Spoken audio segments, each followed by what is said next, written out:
Bonjour à tous, je suis super joie de vous retrouver aujourd'hui en ce jour de pleine lune du mois de mars. On va continuer notre tour des cycles lunaires avec les médecines amérindiennes. Et là, pour ce troisième cycle lunaire, celui du mois de mars, on est accompagné par la mère de clan qui s'appelle Celle qui pèse la vérité. Pour aller à sa rencontre, je propose de lire son petit poème qui lui est dédié dans les 13 mères originelles de James Sams. Celle qui pèse la vérité. Protectrice du doux, elle pèse la vérité pour que tous puissent y voir la loi divine, et elle recherche l'harmonie qui va rendre libre l'esprit. Là, au milieu du chaos, des épreuves terrestres, elle se tient droite, prête à rendre justice, et la compassion s'écoule de ses mains. C'est elle qui répond lorsque l'erreur montre le visage destructeur de la haine et de l'avidité humaine, qui divise les hommes en croyances et en races. Gardienne des lois du grand mystère, dont nous cherchons à suivre les voies, puissions-nous accepter l'unicité des vérités que nous t'entendons prononcer.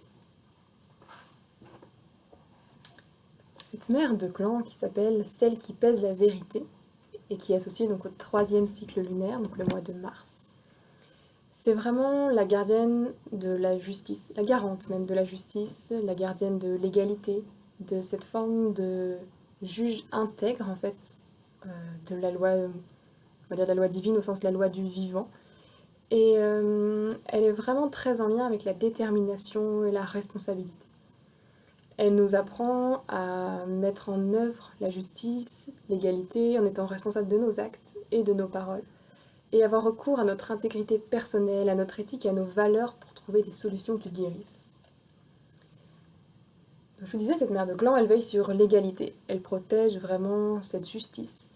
Et elle ne sanctionne pas en distribuant châtiments et autres punitions, mais elle enseigne plutôt la loi selon laquelle nos actions proviennent de nos décisions et qu'il existe une loi naturelle de cause à effet. Et que c'est comme si en décidant de causer du tort à quelqu'un, on a aussi pris inconsciemment la décision de recevoir les leçons qui vont avec le fait de blesser quelqu'un. Elle œuvre du coup pour que la justice, l'équité s'applique à toute forme de vie de la création. Et du coup, elle est aussi en ça protectrice des faibles et des opprimés. Elle nous apprend à accepter cette vérité à l'intérieur de nous-mêmes, aussi bien qu'à dire oui à la vérité des expériences que nous rencontrons dans notre vie. Elle nous apprend aussi à muscler notre détermination, qui est comme on pourrait dire notre capacité à répondre à tous les aspects de la vie, en fait. À être responsable de nos dons, à accepter les vérités qu'on rencontre, même et surtout si on n'aime pas ce qu'on découvre. Dans l'histoire qui lui est dédiée, là, dans le livre, elle doit rendre son jugement dans un conflit qui oppose deux femmes de la tribu. Elle se retire plusieurs jours et fait donc appel à de nombreux alliés, des animaux médecines, les directions, les éléments, le grand mystère aussi. Et elle parvient à embrasser, en fait, dans une vision élargie de la situation, de comprendre profondément ce qui a motivé les actions des deux femmes. Elle a aussi fait confiance à ce qu'il y avait de bon en elles, chacune d'elles deux. Et elle leur assigne à chacune une tâche, on pourrait dire, et dont elles pourront en fait se retirer et intégrer comme une leçon ou en tout cas une expérience qui peut être potentiellement guérisseuse pour elles en fait. Et c'est tellement inspirant en fait de voir ce système de justice qui, en fait, on voit cette leçon qui permet vraiment la guérison des deux femmes et qui enrichissent aussi tous ceux qui en sont témoins.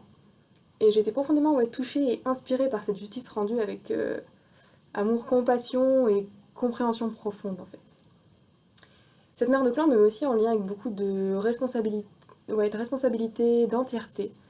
Et c'est comme si on ne pouvait pas l'abuser par des moitiés de vérité en fait. Donc pour moi, elle m'invite vraiment à ne pas me raconter d'histoire, mais bien à me voir avec honnêteté, à choisir en conscience vraiment mes actes, mes pensées aussi. Et ouais, je dirais qu'elle me rappelle aussi à ma volonté personnelle, à ce que je choisis de nourrir dans ma vie, par quelle action alignée, en fait, je peux me sentir pleinement moi-même avec intégrité. Quelque chose vraiment de cet ordre-là. Comment je peux agir avec discernement, en fait. C'est-à-dire d'avoir de la clarté sur ce qui sont mes motivations, ce qui me fait agir, et comment je peux me sentir fière de moi. Donc voilà, je trouve que c'est une médecine très puissante, et j'espère que cette mère de clan là, du mois de mars, elle pourra vous aider à déjà oser regarder la vérité, à embrasser la situation dans une vision plus large peut-être, et à intégrer ces leçons pour agir avec plus d'intégrité avec vous-même et être en accord avec les grandes lois du vivant. Bonne journée à vous et à tout bientôt.